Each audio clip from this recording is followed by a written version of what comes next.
BJP के कुछ छोटे भैया लोगों ने प्रेस वार्ता की कि प्रशांत किशोर के पास पैसा कहां से आता है। प्रशांत किशोर ने पटना में जमीन खरीदी है, इनके पास सेल कंपनी है।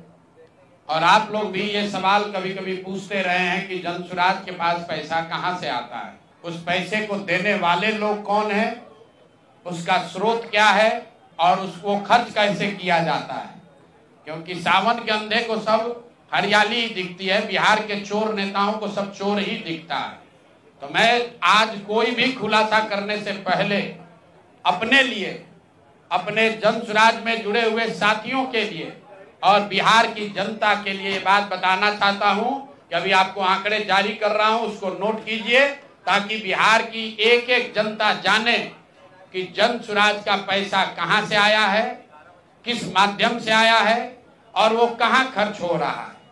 मैं ऐसा इसलिए कह रहा हूं कि कोई कल उंगली न उठाए कि प्रशांत किशोर भी दूसरे पर इल्जाम लगा रहे हैं, दूसरे लोग भी प्रशांत किशोर पर इल्जाम लगा रहे हैं। तो हमारी ये नैतिक जिम्मेवारी है कि मैं आपको स्पष्टता से वो फिगर बताऊं। अभी तक मैं आप में से कई लोगों को याद है, मैं ये कहता हूं कि पैसा सरस्वती से आता है, उन लोगों के माध्यम से आता है जिनको हमने मदद की, वो लोग पैसा देते हैं। क्योंकि बिहार में नई व्यवस्था बनाने के लिए किसी बालू माफिया, शराब माफिया, भ्रष्ट लोगों की मदद न लेनी पड़े, गरीब से गरीब व्यक्ति को भी अगर बिहार सुधारने के लिए जज्बा है, ताकत है, उसको चुनाव लड़ाया जा सके, इसके लिए जनसुराज के पास साधन होना चाहिए। उसके लिए हम लोगों ने लोगों से पैसा मांगना शुरू किया है, लेकिन हमने ये तय किया जब ये अभियान शुरू किया कि बिहार के लोग पैसा दें या न दें, मैं अपने जीवन का जो कुछ भी है सब कुछ लगाऊंगा बिहार की इस व्यवस्था को सुधारने के लिए। और ये सिर्फ शब्द नहीं है जो मैं कर रहा हूं, ये आप देख रहे हैं।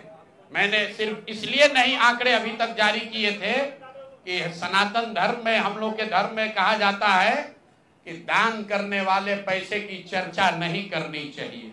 लेकिन यहाँ के छुटभैये नेता, इन्होंने जब बात उठाई है तो मैं आंकड़ा जारी कर रहा हूं, आप लोग नोट कर लीजिए। पिछले 3 बरस में प्रशांत किशोर को पैसा कहां से आया है। हमको पैसा 2 जगह से मिलता है। एक, जिसको हम लोग सलाह देते हैं, जिसको आप राजनीतिक कंसल्टिंग कह लीजिए, या जो भी आदमी हमसे सलाह मांगता है। हमने जीवन में कभी किसी से फीस नहीं लिया, लेकिन जब बिहार का अभियान शुरू किए तो ये तय किया कि अब हम फीस लेंगे क्योंकि हमको समाज के लिए पैसा चाहिए। तो